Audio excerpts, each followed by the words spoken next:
ꯑꯩꯈꯣꯏꯅ ꯍꯧꯖꯤꯛ ꯃꯤ ꯑꯃꯗꯒꯤ ꯂꯨꯄꯥ ꯆꯥꯝꯃꯁꯤ ꯄꯨꯔꯦꯅ ꯑꯗꯨꯝ ꯍꯥꯏꯔꯁꯤ ꯆꯥꯝꯃꯁꯤ ꯄꯨꯔꯦꯕ ꯆꯥꯝꯃ ꯄꯨꯕꯁꯤ ꯃꯥꯁꯦ ꯁꯤꯟꯗꯣꯏꯁꯦ 10% ꯃꯥꯒꯤ ꯁꯤꯟꯗꯣꯏ 10% ꯀꯥꯕꯅꯦꯕ 10% ꯏꯟꯇꯔꯦꯁꯅꯦꯕ 10% ꯏꯟꯇꯔꯦꯁ ꯈꯜꯂꯁꯦꯕ 10% ꯏꯟꯇꯔꯦꯁꯁꯦ 10% ꯏꯟꯇꯔꯦꯁ ꯀꯥꯕꯁꯤꯗ ꯑꯩꯈꯣꯏꯅ ꯑꯍꯥꯟꯕ ꯆꯍꯤꯗ ꯍꯥꯏꯔꯤꯁꯨ ꯆꯍꯤꯒꯤ ꯄꯥꯔ ꯑꯦꯅꯝꯗ ꯀꯥꯕꯅꯦ ꯍꯥꯏꯔꯤꯁꯤꯀꯣ ꯆꯍꯤꯒꯤ ꯑꯣꯏꯅ 10% ꯀꯥꯕꯅꯦ ꯍꯥꯏꯔꯤꯁꯤꯀꯣ ꯑꯗꯨ ꯑꯣꯏꯇꯥꯔꯒꯗꯤ ꯑꯍꯥꯟꯕ ꯐꯥꯔꯁ ꯏꯌꯥꯔ ꯍꯥꯏꯇꯥꯔꯦꯀꯣ ꯑꯍꯥꯟꯕ ꯆꯍꯤꯗ ꯂꯥꯛꯇꯣꯏꯁꯤ ꯀꯩꯅꯣ ꯍꯥꯏꯇꯥꯔꯒꯗꯤ ꯍꯥꯏꯔꯤꯕ ꯂꯨꯄꯥ ꯆꯥꯝꯃꯁꯤꯒꯤ 10% ꯁꯤꯟꯗꯣꯏ ꯑꯃ ꯍꯥꯞꯄꯛꯑꯅꯦꯕ ꯀꯝꯄꯜꯁꯔꯤ ꯆꯍꯤ ꯑꯍꯥꯟꯕ ꯆꯍꯤꯁꯤꯗ ꯑꯗꯨ ꯑꯣꯏꯇꯥꯔꯒꯗꯤ ꯃꯥꯅ ꯁꯤꯡꯗꯣꯔꯤ ꯄꯩꯁꯥꯁꯦ ꯐꯥꯔꯁ ꯏꯌꯥꯔꯗ ꯁꯤꯡꯒꯦ ꯇꯥꯔꯒꯗꯤ ꯃꯥꯒꯤ ꯄꯩꯁꯥꯁꯦ 110 ꯑꯣꯏꯔꯅꯤ 110 ꯍꯥꯏꯁꯦ ꯑꯇꯩ ꯀꯅꯥꯁꯨ ꯅꯠꯇꯦ ꯂꯩꯔꯤꯕ ꯃꯥꯒꯤ ꯄ꯭ꯔꯤꯟꯁꯤꯄꯥꯜꯗꯨꯅꯦ ꯄ꯭ꯂꯁ ꯃꯥꯒꯤ ꯏꯟꯇꯔꯦꯁ 10ꯗꯨꯅꯤ ꯅꯦꯛꯁ ꯁꯦꯀꯦꯟ ꯏꯌꯥꯔꯒꯤ ꯂꯥꯛꯄ ꯃꯇꯝꯗ ꯑꯩꯈꯣꯏꯒꯤ ꯉꯁꯥꯏꯒꯤ ꯐꯥꯔꯁ ꯏꯌꯥꯔ ꯐꯥꯎꯕꯗꯗꯤ ꯃꯥꯒꯤ ꯂꯩꯔꯤꯕ ꯁꯤꯟꯗꯣꯏꯅꯦ ꯑꯗꯒꯤ ꯁꯦꯂꯦꯕꯅꯦ ꯄꯨꯂꯞ ꯄꯨꯟꯁꯤꯜꯂꯒ ꯑꯄꯨꯟꯕ ꯃꯥꯅ ꯁꯤꯡꯒꯗꯕ ꯄꯩꯁꯥꯁꯤ 110 ꯑꯣꯏꯔꯦꯕꯀꯣ ꯑꯗꯨ ꯑꯣꯏꯔꯒꯗꯤ ꯍꯧꯖꯤꯛ ꯁꯦꯀꯦꯟ ꯏꯌꯥꯔꯗꯗꯤ ꯉꯁꯥꯏꯒꯤ ꯁꯤꯝꯄꯜ ꯏꯟꯇꯔꯦꯁꯀꯤ ꯃꯇꯥꯡꯗꯅ ꯃꯥꯒꯤꯁꯨ ꯏꯟꯇꯔꯦꯁ ꯑꯃ ꯂꯩꯔꯝꯃꯣꯏꯗ꯭ꯔꯥ ꯃꯥꯒꯤꯁꯨ ꯃꯗꯨꯒꯤ ꯏꯟꯇꯔꯦꯁꯇꯨꯅ ꯀꯅꯥꯗ ꯄꯤꯕꯉꯁꯥꯏꯒꯤ 100 ꯑꯣꯔꯤꯖꯤꯅꯦꯜ 100 ꯑꯗꯨꯝ ꯕꯦꯁ ꯇꯧꯔꯒ ꯍꯣꯠꯀꯅꯦꯕ ꯏꯟ ꯇꯥꯔꯝꯁ ꯑꯣꯐ ꯁꯤꯝꯄꯜ ꯏꯟꯇꯔꯦꯁꯇꯨ ꯑꯣꯏꯔꯒꯗꯤ ꯑꯗꯨꯕꯨ ꯀꯝꯄꯥꯎꯟ ꯏꯟꯇꯔꯦꯁꯀꯤ ꯃꯇꯥꯡꯗꯗꯤ ꯍꯧꯖꯤꯛ ꯃꯥꯒꯤ ꯑꯣꯔꯤꯖꯤꯅꯦꯜ ꯑꯣꯏꯕ ꯄꯩꯁꯥ ꯀꯌꯥ 100 ꯑꯃ ꯂꯩꯔꯦꯀꯣ 100ꯁꯤꯗꯒꯤ ꯂꯥꯛꯄ ꯏꯟꯇꯔꯦꯁ ꯑꯩꯈꯣꯏ ꯑꯦꯃꯥꯎꯟꯇ ꯑꯣꯏꯅ ꯍꯣꯠꯅ ꯃꯥꯜꯂꯦꯀꯣ ꯑꯣꯏꯅꯤꯡꯕ ꯑꯣꯏꯔꯁꯅꯨ ꯁꯤ ꯃꯇꯥꯡꯗ ꯏꯟꯇꯔꯦꯁꯁꯦ 10 ꯈꯛꯇꯅꯤ ꯏꯟꯇꯔꯦꯁ ꯍꯥꯏꯔꯗꯤ 10 ꯈꯛꯇꯅꯤꯀꯣ ꯑꯩꯅ 110 ꯍꯥꯏꯔꯤꯁꯤꯅ ꯑꯄꯨꯟꯕ ꯄꯩꯁꯥꯗꯣ ꯏꯈꯤꯕꯒꯤ ꯋꯥꯅꯤ ꯁꯦꯀꯦꯟ ꯏꯌꯥꯔꯒꯤ ꯂꯥꯛꯄ ꯃꯇꯝꯗ ꯏꯟꯇꯔꯦꯁꯁꯦ ꯀꯃꯥꯏꯅ ꯂꯥꯛꯀꯦ ꯌꯦꯡꯉꯨꯀꯣ ꯉꯁꯥꯏꯒꯤ ꯑꯣꯔꯤꯖꯤꯅꯦꯜ ꯑꯩꯈꯣꯏꯒꯤ ꯔꯨꯄꯤꯁ 100ꯇꯣ ꯔꯨꯄꯤꯁ 100ꯗꯒꯤ 10% ꯑꯃ ꯍꯥꯏꯗꯤ ꯃꯥ ꯂꯨꯄꯥ ꯀꯌꯥ ꯇꯥꯔꯅꯤ ꯂꯨꯄꯥ 10 ꯁꯤꯁꯨ 10ꯗꯤ ꯂꯩꯔꯅꯦꯕ ꯏꯟꯇꯔꯦꯁꯁꯦ ꯑꯗꯨꯕꯨ ꯁꯦꯀꯦꯟ ꯏꯌꯥꯔꯁꯤꯒꯤ ꯃꯃꯥꯡꯗ ꯐꯥꯔꯁ ꯏꯌꯥꯔ ꯌꯧꯕ ꯀꯥꯟꯗ ꯑꯩꯈꯣꯏꯅ ꯑꯣꯜꯔꯦꯗꯤ ꯏꯟꯇꯔꯦꯁ ꯑꯃꯁꯨ ꯂꯩꯈꯤ 100ꯀꯤ ꯃꯊꯛꯇ 100ꯁꯤꯅ ꯑꯣꯔꯤꯖꯤꯅꯦꯜ ꯂꯩꯔꯦꯗꯅ ꯑꯗꯨ ꯐꯥꯔꯁ ꯏꯌꯥꯔꯗꯨꯒꯤ ꯏꯟꯇꯔꯦꯁ ꯑꯃꯈꯛ ꯂꯩꯈꯤꯕꯀꯣ ꯃꯗꯨꯒꯤ ꯏꯟꯇꯔꯦꯁꯇꯨꯗ ꯑꯃꯨꯛꯀꯁꯨ ꯃꯥꯒꯤ 10% ꯍꯥꯏꯇꯥꯔꯦꯀꯣ ꯑꯗꯨꯁꯨ ꯑꯃꯨꯛ ꯁꯦꯟꯗꯣꯏ ꯍꯥꯞꯀꯅꯦꯕ ꯁꯦꯀꯦꯟ ꯏꯌꯥꯔꯗ ꯍꯥꯏꯕꯗꯤ 10%ꯒꯤ 10% 1 ꯇꯥꯏꯗꯅ ꯂꯨꯄꯥ ꯑꯃ ꯍꯦꯟꯒꯠꯂꯛꯑꯅꯤ ꯍꯥꯏꯗꯤ ꯏꯟꯇꯔꯦꯁꯇꯨ ꯁꯦꯀꯦꯟ ꯏꯌꯥꯔꯒꯤꯗꯤ ꯀꯌꯥ ꯑꯣꯏꯔꯅꯦꯕ 11 ꯐꯥꯔꯁ ꯏꯌꯥꯔꯗ ꯉꯁꯥꯏ ꯂꯨꯄꯥ 10 ꯑꯣꯏꯈꯤꯕꯅꯤ ꯁꯦꯀꯦꯟ ꯏꯌꯥꯔꯗꯅ ꯀꯌꯥ ꯑꯣꯏꯔꯦ 11 ꯑꯗꯒꯤ ꯊꯥꯔꯠ ꯏꯌꯥꯔ ꯑꯃꯨꯛ ꯂꯥꯛꯑꯦ ꯈꯜꯂꯁꯤ ꯑꯍꯨꯝꯁꯨꯕ ꯆꯍꯤ ꯊꯥꯔꯠ ꯏꯌꯥꯔ ꯑꯃꯨꯛ ꯂꯥꯛꯄ ꯃꯇꯝꯗ ꯉꯁꯥꯏꯒꯤ ꯂꯩꯔꯤꯕ ꯑꯣꯔꯤꯖꯤꯅꯦꯜ 100ꯇꯨꯒꯤ ꯂꯨꯄꯥ 10 ꯑꯃꯗꯤ ꯀꯝꯄꯜꯁꯔꯤ ꯂꯩꯔꯅꯤ 10% ꯑꯗꯨꯒꯤ ꯃꯃꯥꯡꯗ ꯑꯩꯈꯣꯏꯒꯤ ꯐꯥꯔꯁ ꯏꯌꯥꯔꯒꯤ ꯏꯟꯇꯔꯦꯁꯁꯤ ꯀꯌꯥꯅꯦꯕ 10 ꯂꯩꯒꯗ꯭ꯔꯥ ꯃꯗꯨꯗꯨꯒꯤ ꯁꯦꯟꯗꯣꯏꯁꯨ ꯑꯃꯨꯛ ꯂꯥꯛꯀꯅꯤ ꯃꯉꯣꯟꯗ ꯑꯗꯨ 1 ꯇꯥꯅꯤ ꯍꯥꯏꯔꯤꯀꯣ ꯑꯗꯒꯤ ꯑꯃꯨꯛ ꯁꯦꯀꯦꯟ ꯏꯌꯥꯔꯗꯁꯨ ꯏꯟꯇꯔꯦꯁ ꯑꯃ ꯂꯩ ꯀꯌా ꯂꯩꯈꯤꯕ 11 ꯂꯩꯈꯤꯗ꯭ꯔꯥ 11ꯗꯨꯒꯤꯁꯨ ꯑꯃꯨꯛ 10% ꯑꯃ ꯁꯦꯟꯗꯣꯏ ꯑꯃꯨꯛ ꯂꯥꯛꯀꯅꯦꯕ ꯍꯥꯏꯕꯗꯤ ꯃꯃꯥꯡꯗ ꯂꯩꯈꯤꯕ ꯑꯩꯈꯣꯏꯒꯤ ꯄ꯭ꯔꯤꯟꯁꯤꯄꯥꯜꯅꯦ ꯑꯦꯂꯣꯡ ꯋꯤꯠ ꯃꯥꯒꯤ ꯂꯩꯈꯤꯕ ꯇꯣꯉꯥꯟꯕ ꯑꯩꯈꯣꯏꯒꯤ ꯏꯟꯇꯔꯦꯁꯁꯤꯡꯗꯨꯗꯒꯤꯁꯨ ꯂꯣꯏꯅ ꯏꯟꯇꯔꯦꯁ ꯀꯥꯔꯛꯀꯅꯦꯕ ꯏꯟꯇꯔꯦꯁ ꯀꯥꯕ ꯍꯥꯏꯇꯥꯔꯦ ꯄ꯭ꯔꯤꯟꯁꯤꯄꯥꯜꯗꯨꯅ ꯑꯩꯈꯣꯏ ꯁꯤꯝꯄꯜ ꯏꯟꯇꯔꯦꯁꯇꯨꯅ ꯆꯨꯝꯅꯒꯤ ꯄ꯭ꯔꯤꯟꯁꯤꯄꯥꯜꯗꯣ ꯂꯣꯏꯅ ꯕꯦꯁ ꯇꯧꯔꯒ ꯍꯣꯠꯇꯣꯏꯅꯦꯕ ꯐꯥꯔꯁ ꯑꯣꯏꯒꯦꯔꯥ ꯁꯦꯀꯦꯟ ꯑꯣꯏꯒꯦꯔꯥ ꯊꯥꯔꯠ ꯑꯣꯏꯒꯦꯔꯥ ꯐꯣꯔꯠ ꯑꯣꯏꯒꯦꯔꯥ ꯆꯍꯤ ꯈꯨꯗꯤꯡꯒꯤ ꯑꯗꯨꯝ ꯃꯥꯟꯅꯅꯦꯕ ꯏꯟꯇꯔꯦꯁꯁꯦ ꯑꯗꯨꯕꯨ ꯀꯝꯄꯥꯎꯟ ꯏꯟꯇꯔꯦꯁꯀꯤ ꯃꯇꯥꯡꯗꯅ ꯑꯍꯥꯟꯕ ꯆꯍꯤ ꯐꯥꯎꯕꯗꯤ ꯍꯣꯏ ꯇꯉꯥꯏ ꯐꯗꯅ ꯂꯣꯏꯅ ꯃꯥꯟꯅꯔꯅꯤ ꯁꯤꯝꯄꯜꯕꯨ ꯑꯣꯏꯔꯣ ꯀꯝꯄꯥꯎꯟꯕꯨ ꯑꯣꯏꯔో ꯑꯅꯤꯁꯨꯕ ꯆꯍꯤꯗꯒꯤꯗꯤ ꯑꯍꯥꯟꯕ ꯆꯍꯤꯒꯤ ꯏꯟꯇꯔꯦꯁ ꯍꯥꯏꯕ ꯑꯃ ꯂꯩꯕꯅꯤꯅ ꯏꯟꯇꯔꯦꯁꯇꯨꯗ ꯑꯃꯨꯛꯀꯁꯨ ꯏꯟꯇꯔꯦꯁ ꯀꯥꯔꯅꯤ ꯑꯅꯤꯁꯨꯕ ꯆꯍꯤꯗ ꯂꯩꯔꯤꯕ ꯏꯟꯇꯔꯦꯁꯇꯨꯁꯨ ꯑꯃꯨꯛꯀꯁꯨ ꯀꯔꯤ ꯏꯟꯇꯔꯦꯁ ꯑꯍꯥꯟꯕꯗꯒꯤꯁꯨ ꯏꯟꯇꯔꯦꯁ ꯑꯣꯔꯤꯖꯤꯅꯦꯜꯗꯒꯤꯁꯨ ꯏꯟꯇꯔꯦꯁ ꯍꯥꯏꯅ ꯑꯍꯨꯝꯁꯨꯕ ꯆꯍꯤꯗ ꯂꯥꯛꯀꯅꯤ ꯃꯔꯤꯁꯨꯕ ꯆꯍꯤꯗꯅ ꯑꯃꯨꯛ ꯀꯃꯥꯏꯅ ꯂꯥꯛꯑꯅꯤ ꯑꯣꯔꯤꯖꯤꯅꯦꯜꯒꯤ ꯏꯟꯇꯔꯦꯁ ꯑꯃ ꯑꯍꯥꯟꯕ ꯆꯍꯤꯗ ꯂꯩꯈꯤꯕ ꯏꯟꯇꯔꯦꯁꯇꯨꯒꯤ ꯏꯟꯇꯔꯦꯁ ꯑꯃ ꯑꯅꯤꯁꯨꯕ ꯆꯍꯤꯗꯨꯒꯤ ꯂꯩꯈꯤꯕ ꯏꯟꯇꯔꯦꯁꯇꯨꯒꯤ ꯏꯟꯇꯔꯦꯁ ꯑꯃ ꯑꯍꯨꯝꯁꯨꯕ ꯆꯍꯤꯗ ꯂꯩꯈꯤꯕ ꯏꯟꯇꯔꯦꯁꯇꯨꯒꯤ ꯑꯃꯨꯛꯀꯁꯨ ꯀꯩꯗꯧꯕ ꯏꯟꯇꯔꯦꯁ ꯑꯃꯅ ꯏꯟꯇꯔꯦꯁ ꯀꯥꯔꯒ ꯁꯨꯃꯥꯏꯅ ꯇꯧꯔꯒ ꯄꯤꯕ ꯁꯦꯟꯗꯣꯏ ꯃꯈꯜꯁꯤꯕꯨ ꯑꯩꯈꯣꯏꯅ ꯀꯝꯄꯥꯎꯟ ꯏꯟꯇꯔꯦꯁ ꯍꯥꯏꯅ ꯈꯪꯅꯩꯌꯦꯕ ꯑꯗꯨꯗꯤ ꯐꯔꯦ ꯄꯣꯏꯟꯇ ꯂꯥꯛꯁꯦ ꯑꯩꯈꯣꯏꯒꯤꯗꯤ ꯈꯦꯠꯅꯕꯗꯣ ꯈꯪꯉꯕꯅꯤꯅ ꯗꯥꯏꯔꯦꯛ ꯑꯣꯏꯅ ꯄꯔꯥꯗ ꯂꯥꯛꯑꯁꯦ ꯁꯤꯗ ꯑꯩꯈꯣꯏꯅ ꯐꯣꯔꯃꯨꯂꯥꯕꯨꯗꯤ ꯈꯔ ꯁꯤꯖꯤꯟꯅꯔꯛꯀꯗꯕ ꯐꯣꯔꯃꯨꯂꯥꯁꯤ ꯑꯣꯜꯋꯦꯁ ꯃꯇꯝ ꯄꯨꯝꯅꯃꯛꯇ ꯐꯣꯔꯃꯨꯂꯥꯗ ꯑꯗꯨꯝ ꯕꯦꯁ ꯇꯧꯔꯒ ꯍꯣꯠꯄꯁꯤ ꯑꯩꯈꯣꯏ ꯁꯤꯝꯄꯜꯒꯤꯗꯗꯤ ꯌꯥꯝ ꯂꯥꯏ ꯁꯤꯝꯄꯜꯗꯗꯤ ꯐꯣꯔꯃꯨꯂꯥꯁꯤ ꯌꯥꯝ ꯆꯝꯕ ꯃꯌꯥꯝꯁꯨ ꯀꯃꯟ ꯑꯣꯏꯅ ꯁꯤꯖꯤꯟꯅꯕ ꯁꯤꯒ ꯑꯩꯈꯣꯏꯒꯤ ꯂꯣꯀꯦꯜꯗ ꯑꯣꯏꯔꯣ ꯑꯃꯗ ꯑꯣꯏꯔꯣ ꯑꯩꯈꯣꯏꯅ ꯄꯩꯁꯥ ꯄꯨꯊꯣꯛ ꯄꯨꯁꯤꯟ ꯇꯧꯅꯔꯤꯕ ꯊꯥꯒꯤ ꯁꯦꯟꯗꯣꯏ ꯄꯤꯔꯤꯕ ꯑꯃ ꯇꯧꯔꯤꯕ ꯃꯌꯥꯝꯁꯤ ꯄꯨꯂꯞ ꯑꯩꯈꯣꯏꯅ ꯁꯤꯝꯄꯜ ꯏꯟꯇꯔꯦꯁ ꯉꯥꯛꯇꯅꯤ ꯀꯝꯄꯥꯎꯟꯗ ꯑꯃꯠꯇ ꯅꯠꯇꯦ ꯀꯝꯄꯥꯎꯟꯗ ꯂꯥꯛꯏꯁꯤꯗꯤ ꯆꯨꯝꯅꯒꯤ ꯕꯦꯡꯛꯇ ꯂꯣꯟ ꯂꯧꯕ ꯑꯗꯨ ꯂꯧꯕ ꯕꯦꯡꯛꯇꯒꯤ ꯄꯩꯁꯥ ꯄꯨꯕ ꯑꯣꯏꯔꯣ ꯍꯥꯞꯆꯤꯟꯕ ꯑꯣꯏꯔꯣ ꯑꯩꯈꯣꯏꯗ ꯍꯥꯞꯄꯛꯏꯕ ꯄꯩꯁꯥ ꯂꯣꯏꯅ ꯃꯁꯤꯅ ꯑꯃꯨꯛ ꯀꯝꯄꯥꯎꯟꯅꯤ ꯑꯗꯨꯅ ꯁꯤꯝꯄꯜ ꯍꯥꯏꯕꯁꯤꯗꯤ ꯖꯦꯅꯔꯦꯜꯂꯤ ꯂꯣꯏꯅ ꯃꯌꯥꯝꯁꯨ ꯈꯪꯅꯩ ꯑꯗꯨꯅ ꯁꯤꯝꯄꯜꯒꯤ ꯐꯣꯔꯃꯨꯂꯥꯁꯤ ꯌꯥꯝ ꯆꯥꯎꯔꯕꯁꯨ ꯅꯠꯇꯦ ꯑꯗꯨꯒ ꯀꯝꯄꯥꯎꯟꯒꯤꯁꯨ ꯌꯥꯝ ꯆꯥꯎꯕ ꯅꯠꯇꯦ ꯑꯗꯨꯒ ꯐꯣꯔꯃꯨꯂꯥꯁꯦ ꯕꯦꯁ ꯇꯧꯔꯒ ꯍꯣꯠꯄꯁꯤ ꯑꯗꯨꯝ ꯀꯩꯁꯨ ꯀꯥꯏꯕꯗꯤ ꯅꯠꯇꯦ ꯁꯤꯒꯤ ꯄꯔꯥꯁꯦ ꯐꯣꯔꯃꯨꯂꯥꯗ ꯕꯦꯁ ꯇꯧꯔꯒ ꯍꯣꯠꯄꯗ ꯑꯗꯨꯕꯨ ꯀꯣꯏꯁꯟꯁꯤꯅ ꯀꯩꯒꯨꯝꯕ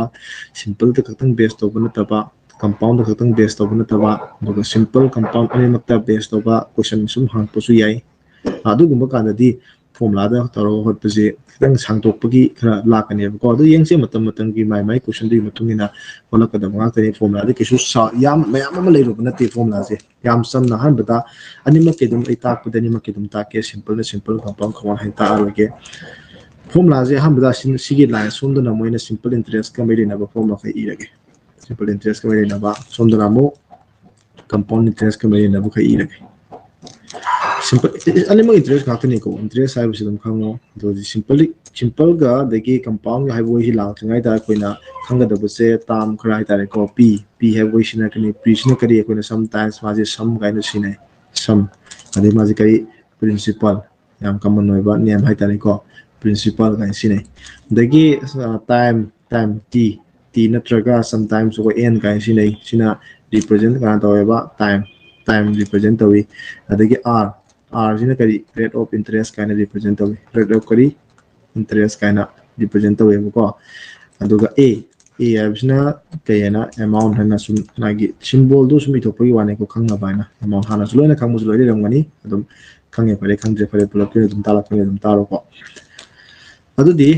ꯁꯤꯖꯤꯟꯅꯗ꯭ꯔꯤꯕ ꯇꯥꯝꯁꯤ ꯂꯣꯏꯔꯦ ꯁꯤ ꯃꯉꯥꯏꯔꯦ ꯑꯇꯩ ꯀꯩꯁꯨ ꯁꯤꯗ ꯑꯩꯈꯣꯏ ꯁꯤꯝꯕꯣꯜꯁꯤ ꯑꯇꯩ ꯁꯤꯟꯅꯤꯡꯉꯥꯏ ꯀꯩꯁꯨ ꯂꯩꯇꯦ ꯀꯝꯄꯥꯎꯟ ꯏꯟꯇꯔꯦꯁꯅ ꯁꯤ ꯑꯥꯏ ꯍꯥꯏꯔꯦ ꯁꯤꯝꯄꯜ ꯏꯟꯇꯔꯦꯁꯅ ꯑꯦꯁ ꯑꯥꯏ ꯍꯥꯏꯔꯦ ꯌꯥꯔꯦ ꯁꯤꯃ ꯂꯩꯖꯔꯦ ꯑꯗꯨꯒ ꯑꯁꯤꯒꯤ ꯑꯦꯃꯥꯎꯟꯁꯦ ꯀꯃꯟ ꯑꯣꯏꯅ ꯀꯝꯄꯥꯎꯟꯕꯨ ꯑꯣꯏꯒꯦꯔꯥ ꯁꯤꯝꯄꯜꯕꯨ ꯑꯣꯏꯒꯦꯔꯥ ꯑꯦꯃꯥꯎꯟ ꯍꯥꯏꯕꯁꯤꯗꯤ ꯀꯅꯥꯁꯨ ꯅꯠꯇꯦ ꯄ꯭ꯔꯤꯟꯁꯤꯄꯥꯜꯒ ꯏꯟꯇꯔꯦꯁꯀ ꯄ꯭ꯂꯁ ꯇꯧꯕꯗꯨꯅꯤ ꯁꯤꯃ ꯁꯨꯝ ꯅꯥꯀꯟꯗ ꯊꯝꯁꯦ ꯃꯁꯤ ꯐꯣꯔꯃꯨꯂꯥ ꯑꯣꯏꯅ ꯑꯗꯨꯝ ꯈꯪꯗ꯭ꯔꯁꯨ ꯌꯥꯏꯀꯣ ꯑꯗꯨꯝ ꯌꯥꯝꯅ ꯀꯃꯟꯅ ꯈꯪꯅꯔꯕ ꯔꯤꯖꯜ ꯑꯃꯅꯤꯀꯣ ꯁꯤꯁꯦ ꯑꯗꯨꯗꯤ ꯐꯔꯦ ꯈꯨꯗꯤꯡꯃꯛꯇ ꯑꯩꯅ ꯍꯥꯏꯅꯤꯡꯉꯤꯁꯤꯅ ꯃꯁꯤꯒꯤ ꯂꯩꯔꯤꯕ ꯇꯥꯝꯁꯤꯡ ꯄ꯭ꯔꯤꯟꯁꯤꯄꯥꯜ ꯑꯗꯒꯤ ꯔꯦꯠ ꯑꯦꯃꯥꯎꯟ ꯂꯩꯔꯤꯕꯁꯤꯡꯁꯦ ꯑꯥꯏꯗꯔ ꯁꯤꯝꯄꯜꯕꯨ ꯑꯣꯏꯔꯣ ꯀꯝꯄꯥꯎꯟꯕꯨ ꯑꯣꯏꯔꯣ ꯂꯣꯏꯅ ꯑꯗꯨꯝ ꯂꯩꯗꯣꯏꯅꯦꯕ ꯑꯗꯨꯅ ꯑꯍꯥꯟꯕꯗ ꯁꯤꯝꯄꯜ ꯏꯟꯇꯔꯦꯁꯇ ꯂꯩꯒꯗꯕ ꯏꯟꯇꯔꯦꯁ ꯍꯥꯏꯇꯥꯔꯦꯀꯣ ꯏꯟꯇꯔꯦꯁꯁꯦ ꯁꯤꯅ ꯀꯅꯥꯅ ꯄꯤꯅꯤ ꯍꯥꯏꯕ ꯃꯇꯝꯗ ꯄꯤ ꯏꯟꯇꯨ ꯑꯥꯔ ꯏꯟꯇꯨ ꯇꯥꯏꯝ ꯕꯥꯏ ꯀꯅꯥ 100 ꯑꯩꯈꯣꯏꯅ ꯁꯝ ꯇꯥꯏꯝꯁ ꯄꯤ ꯑꯥꯔ ꯇꯤ ꯕꯥꯏ 100 ꯀꯥꯏꯅ ꯍꯥꯏꯅꯩ ꯁꯤꯃ ꯂꯩꯔꯦ ꯁꯣꯝꯗ ꯑꯃꯨꯛ ꯀꯝꯄꯥꯎꯟ ꯏꯟꯇꯔꯦꯁꯇ ꯂꯩꯔꯤꯕ ꯏꯟꯇꯔꯦꯁꯀꯤ ꯐꯣꯔꯃꯨꯂꯥ ꯍꯥꯏꯇꯥꯔꯦꯀꯣ ꯁꯤ ꯏꯟꯇꯔꯦꯁꯅꯤꯀꯣ ꯁꯤꯅ ꯀꯃꯥꯏꯅ ꯇꯧꯏ ꯍꯥꯏꯕ ꯃꯇꯝꯗ ꯄꯤ hall 1 + r by 100 to the power n minus 1 खितंदी चावबदी मानबनेको Cina power का काबी खोपी मैम लापनेना नेक्स्ट अमाउंट जो सुंद सिंपल इंटरेस्ट लेबा अमाउंट गा कंपाउंड इंटरेस्ट लेबा अमाउंट गा निसी मानती हमारे लाके दिंग अमाउंट से हुकम तमदा मान लेबा अमाउंट से सिगिनमो p होल हलगा p होल 1 + rt आदा इन कैपिटल लेबा इरे को किस काय दिको rt by 100 सुमाइन तोरगा अमाउंट पुतुपे फॉर्मूला ले अदगे सुंद नमो अमाउंट पुतुपे फॉर्मूला जे p होल 1 + r by 100 to the power n kan सुमाइन तोरगा टाइम सुंदना अखोगी टाइम दो n न सिनरे सुंदना t सिनरे जस्ट फॉर्मूला दो मसागी जनरली लेबदु मतु इबई वानी n हाइगा t हाइगा लोन टाइम माकनी रिप्रेजेंट तोरिजे कमन लोइबा फॉर्मूला ददी लोरे सी मंगाय कमन हाइतारेको सुम लेरिबा अखोई देगेदो फॉर्मूला से सिंपल इंटरेस्ट की नसी लेरे अमाउंट की नसी लेरे कंपाउंड इंटरेस्ट नसी लेरे मागी अमाउंट नसी लेरे हाइबसिमा कमन लोइबा फॉर्मूला खरा हाइतारे मुदिक एक्स्ट्रा ओइबा फॉर्मूला बदी म्याम लेरी अदुना तब मतम की क्वेश्चन लापदि मतुंगिना फॉर्मूला मसा अहेनबा लेबदुना तम नैनबा हाइबदुनि अदो हौजिकि अखोइना फॉर्मूला से पालगा होटपा लाइरगदि फॉर्मूला से लुबा फॉर्मूला नते दम फाबला कावगदबा फॉर्मूला ने दम माराइबनि दम अखोइना अनवाय अखोइ अंगांग ओइगादि सिनराबा फॉर्मूला नतनि कसु अरुबा फॉर्मूला नते फॉर्मूला दो पालगा होटपा डायरेक्ट ओइना याबा क्वेश्चन दि फॉर्मूला पाला कोइ किबदा कायबा केम लैत्रे अदुमा क्वेश्चन दुमा दुनिंगाय मरम केम लैते अदुगा फॉर्मूला दो सु पानबा जस्ट अदुगा क्वेश्चन दुना याम सांगदबा स्टेप दुना याम सांगकदबा ओइतारगदि फॉर्मूला द बेस तरो होटपसे को कानारक्तेबा अदुई कांदनी अखोइना कंसेप्ट मसा क्वेश्चन की मतुंगिना तोंगान कंसेप्ट याम ताकपिरकनी अदुदि हौजिक अहनबदा फॉर्मूला सिनतब फॉर्मूला थोप लेजरे फॉर्मूला सिनतबिदा सिंपल इंटरेस्ट ने कंपाउंड इंटरेस्ट ने मखोई अनी के मरक्ता एनी टाइप ऑफ क्वेश्चन हांगप मतमदा अमोनी मरकने सिंपल इंटरेस्ट बु हंगेरा कंपाउंड बु हंगेरा मखोई अनी के खेनबा हंगेरा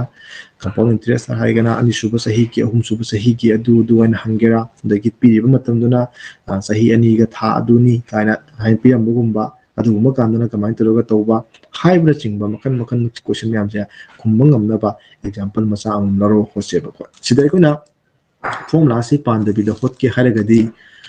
branch system haina malay masi branch system se phadana takpi yengasi nakoina branch system ji yam luna di khangi ba yai du luna khangenu masi ji dum practice to bada masi ji yam chun nuai ba andagi gi scoring to ba kyu dagi multiply to ba yam kana yaw da ba haitare ko kem ta khoi yaw roi haitare odu kamai to ga masi tawdagi habda yam mun yeng chiko odu de example amadagi lakada bani example ma pire khala ji yam sam de example de huke akoina principal je akoina hojik se dum da je rupees 20,000 again was principal again eba zero khoya gawan mene go hen line ba na resina 10% hana lawaj adu di akoina pm bi time hai tare time ji di akoi fix thamaro je ba time de na hum thum hot ke ba ji common no question ne go ja ahan bada pm bi time juna time equal to 2 year gi orama ba sundana time equal to 3 year gi tawge 3 year gi aduga 4 years ki de sum toge 4 5 loi lei ko duna 2 ga 3 ga dum lak sa dum khangani ai na ji tawdi je question di hangiroi adu putu u ada putu u haina kem ta hangiroi sigi pdb information ahum ji chinaraga koi putu kum thok khara branch system haina branch yek pm lei ko madu yek patam je madu yas yek pa haiga di any type of question difference of simple and component test ha kera component test khatang ha kera simple khatang ha kera any question loina khumbang ngam doine ba aduna yengsi kamai to gebado akoina r je repeat se moina rate based to ne ko sigi style da 10% pi bane 10% है बसी fraction the 1 by 10 गमने नकोना 1 by 10 sin नकेरा नत्रगा 10 by 100 सिन नकेरा दु नंग नंग पिरामि बा question दुई मतुंग in line Amo दु सिन जब तारे तादि संचन होरेन रेट लाइन 10 पी बगी 1 by 10 बगी वानी 5% पिरामि खलो 4 आइजन 4% पिरामि खलो 4% जे कोगी 1 by 25 कमना the 1 by 25 na into to na by cs no it go je premo na dana khotna le dole ta ko 4 by 100 on sin na geda 00 ka khina ba kai haras nu apa mane ke su kai dia ba sidi adana fraction dire compulsory or bonate ko de le ba question ti be principal di matung ni adana method si kamai la ka gi ha matam da han bada principal je sida thamane ba principal bu piram me pare degi no na low bu oiro loina sida thamane principal ji matak ta 2000 thambire सही अनि हारगदी branch अनि ये कने बस माना सही अनि हारगदी सोमदना सही अहुम हारगदी स्माना ब्रांच से ब्रांच ये पुची याम मुना हिचे को पुदना लुबना ते कसु लुवा येमो सिदे कोइना हा रेट तो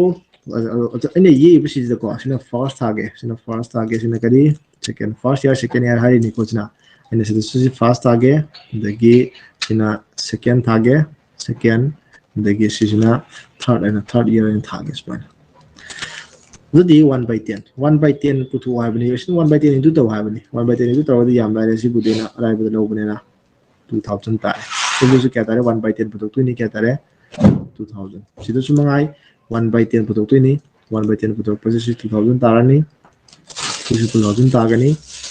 sida kya 2000 tagani ado re bathang da second year dan focus period jiba first year ki din lore first year ki sem ma interest ni ko ye je 1 by 10 rate of interest ni puto pa interest ni ko iri ja hujile re 2000 je first year ki na di 20000 de lakh interest na tabate interest lai te ma gi di ado second year ki na di 20000 de lakh interest amane ado first year da phangi ba interest 2000 de mongon de gi 10% amaga muk lakh ne 1 by 10 ado kya tare sina 1 by 10 di 200 tare sima tabo lore sorry 2 year ki tabo lore next 3 year ki da mula 3 year ki da second year pudi sa mane si ken khena bele si ki su kya lakh ne ba 200 am lakh ne 1 by 10 ko putu 1 by 10 ta in tha dra zum khang ko 1 by 10 he ja sahi ahum suba third year ki lakh matam da di ekoina magi mamang da lei ron masing do hai budi 2000 lei ri ani dagi 200 lei ri makoi khuding mak dagi interest kanya ba third year ki hai budi sita ki 1 by 10 lakh matam da 2200 am lakh ni si ki su 1 by 10 lakh matam da 200 am lakh ni si na 1 by 10 lakh matam da 20 am lakh ni are wahang hang ba ura se sidagi kari kari wahang gila se ko wahang je ani makki dum hang ba yare se si kyang hang se yang se first number 1 da question number 1 hai da si go ne question number 1 se hang simple interest to kana no one hang ya ga ba ba dang ni ko question number 2 da na mu compound interest to kana no one hang ya ahum subadana mo simple compound interest ka simple interest ka mo ko ni khai do na bugi result do kya no hang ya adagi mari subada second year gi compound interest to kya no hang ya ꯃꯈꯟ ꯍꯪꯕ ꯌꯥꯏꯀꯣ ꯁꯤ ꯀꯣꯏꯁꯟꯁꯦ ꯂꯣꯏꯅ ꯈꯨꯝꯕ ꯌꯥꯗꯣꯏꯅꯤ ꯀꯃꯥꯏꯅ ꯇꯧꯔꯒ ꯑꯩꯅ ꯍꯪꯉꯤꯕ ꯋꯥꯍꯪꯁꯤꯡꯁꯦ ꯀꯃꯥꯏꯅ ꯇꯧꯔꯒ ꯁꯤꯗꯒꯤ ꯄꯥꯎꯈꯨꯝ ꯈꯨꯝꯗꯣꯏꯅꯣ ꯌꯦꯡꯁꯤꯀꯣ ꯑꯩꯈꯣꯏꯅ ꯈꯪꯒꯗꯕꯁꯦ ꯑꯦꯅꯤ ꯕ꯭ꯔꯥꯟꯁ ꯁꯤꯁꯇꯦꯝ 2 ꯏꯌꯔꯒꯤ ꯑꯣꯏꯒꯦꯔꯥ 3 ꯏꯌꯔꯒꯤ ꯑꯣꯏꯒꯦꯔꯥ 4 ꯏꯌꯔꯒꯤ ꯑꯣꯏꯒꯦꯔꯥ ꯑꯩꯈꯣꯏꯅ ꯀꯥꯎꯔꯣꯏꯗꯕ ꯑꯃꯅ ꯁꯤꯒꯤ ꯁꯔꯨꯛꯁꯦ ꯁꯤꯒꯤ ꯐꯥꯔꯁ ꯂꯥꯏꯟ ꯍꯥꯏꯇꯥꯔꯦꯀꯣ ꯐꯥꯔꯁ ꯂꯥꯏꯟꯁꯦ ꯁꯤ ꯑꯇꯩ ꯀꯅꯥꯁꯨ ꯅꯠꯇꯦ ꯃꯁꯤ ꯁꯤꯝꯄꯜ ꯏꯟꯇꯔꯦꯁꯅꯦ ꯁꯤꯃ ꯀꯥꯎꯕꯅꯤ ꯑꯗꯒꯤ ꯃꯁꯤꯒꯤ ꯂꯥꯏꯟꯁꯤꯗꯒꯤ ꯍꯧꯔꯒ ꯃꯈꯥ ꯇꯥꯕ ꯂꯩꯔꯤꯕ ꯄꯨꯝꯅꯃꯛꯀꯤ ꯀꯝꯕꯥꯏꯟꯁꯦ ꯃꯁꯤꯅ ꯀꯝꯄꯥꯎꯟ ꯏꯟꯇꯔꯦꯁꯅꯦ ꯍꯥꯏꯕꯁꯤꯃ ꯀꯥꯎꯕꯅꯤ ꯑꯗꯨꯒ ꯌꯦꯡꯉꯁꯤ ꯑꯗꯨꯗꯤ ꯍꯧꯖꯤꯛꯁꯦ ꯑꯍꯥꯟꯕ ꯀꯣꯏꯁꯟ ꯅꯝꯕꯔ 1 ꯍꯥꯏꯔꯦ ꯀꯣꯏꯁꯟ ꯅꯝꯕꯔ 1ꯒꯤ ꯑꯟꯁꯔꯁꯦ ꯁꯤꯝꯄꯜ ꯏꯟꯇꯔꯦꯁ ꯍꯪꯕꯅꯤꯅ ꯑꯍꯥꯟꯕꯒꯤ ꯁꯤꯝꯄꯜ ꯏꯟꯇꯔꯦꯁ ꯀꯌꯥ 2000ꯒ 2000ꯒꯗꯤ ꯀꯌꯥ ꯇꯥꯔꯦꯁꯦ 4000 ꯍꯥꯏꯅ ꯄꯤꯕ ꯌꯥꯔꯦ ꯁꯤꯃ ꯅꯦꯛꯁ ꯃꯊꯪꯗ ꯀꯣꯏꯁꯟ ꯅꯝꯕꯔ 2ꯗ ꯑꯗꯣ ꯑꯩꯅ ꯍꯥꯏꯔꯤꯕ ꯄꯣꯠꯁꯦ ꯁꯤꯝꯄꯜ ꯏꯟꯇꯔꯦꯁ ꯍꯪꯉꯛꯑꯗꯤ ꯄꯥꯜꯂꯒ ꯋꯥꯠꯄꯗꯨꯅ ꯈ꯭ꯋꯥꯏ ꯁꯝꯗꯣꯏꯅꯤ ꯁꯝꯕꯒꯤꯗꯤ ꯃꯥꯒꯤꯗꯤ ꯑꯗꯨꯕꯨ ꯑꯩꯅ ꯍꯥꯏꯔꯤꯁꯤꯅ ꯇꯣꯉꯥꯟꯅ ꯍꯪꯉꯛꯄꯒꯤ ꯋꯥꯔꯤ ꯅꯠꯇꯕ ꯁꯨꯝ ꯃꯤꯛꯁꯀꯤ ꯃꯇꯥꯡꯗ ꯍꯪꯉꯛꯄ ꯌꯥꯎꯔꯒꯗꯤ ꯁꯤꯒꯤ ꯕ꯭ꯔꯥꯟꯁ ꯁꯤꯁꯇꯦꯝꯗ ꯍꯩꯍꯧꯁꯦ ꯍꯥꯏꯕ ꯋꯥꯅꯤ ꯁꯤꯗꯩꯁꯨ ꯂꯣꯏꯅ ꯈꯨꯝꯕ ꯌꯥꯏ ꯍꯥꯏꯕꯗꯨꯅꯤꯀꯣ ꯀꯝꯄꯥꯎꯟ ꯏꯟꯇꯔꯦꯁ ꯍꯪꯉꯒꯅ ꯁꯤꯒꯤ ꯂꯩꯔꯤꯕ ꯁꯤꯒꯤ 4000 ꯇꯥꯈꯤꯕꯗꯣ ꯑꯗꯨꯅꯦ ꯄ꯭ꯂꯁ ꯀꯅꯥ 200 ꯁꯤꯅꯦ ꯀꯌꯥ ꯇꯥꯔꯦꯁꯦ 4200 ꯇꯥꯔꯦ ꯑꯗꯩ ꯀꯣꯏꯁꯟ ꯅꯝꯕꯔ 3ꯗ ꯗꯤꯐ꯭ꯔꯦꯟꯁ ꯍꯪꯉꯤ ꯁꯤꯝꯄꯜ ꯏꯟꯇꯔꯦꯁꯀ ꯀꯅꯥꯒ ꯈꯥꯏꯗꯣꯛꯅꯕ ꯀꯝꯄꯥꯎꯟ ꯏꯟꯇꯔꯦꯁꯀ ꯈꯥꯏꯗꯣꯛꯅꯕꯁꯤ ꯀꯌꯥ ꯇꯥꯗꯣꯏꯅꯣ ꯍꯪꯉꯦ ꯑꯗꯣ ꯀꯣꯏꯁꯟ ꯅꯝꯕꯔ 1ꯒ 2ꯒ ꯈꯪꯉꯒꯗꯤ